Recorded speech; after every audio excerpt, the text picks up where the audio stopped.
இன்னையிலேருந்து உங்கள் ஜீவன் உங்களுக்குள்ள வேலை செய்ய ஆரம்பிக்கும். சரியா? சந்தோஷமாக போங்க. நீங்கள் நீதியின் பாதையில் இருக்கிறீங்க. என்ன பாதையில் இருக்கீங்க?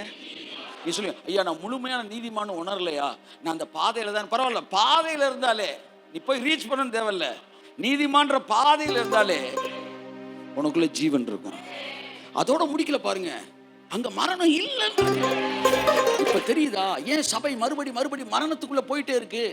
ஏன் சார் சபையில் இருக்கிறவன்லாம் வந்து சாகாமைக்குள்ள வரல? நான் பேசும்போதெல்லாம் வாயத்திறந்தாலே நாத்தத்தை தானே பேசிட்டு இருந்திருக்கிற.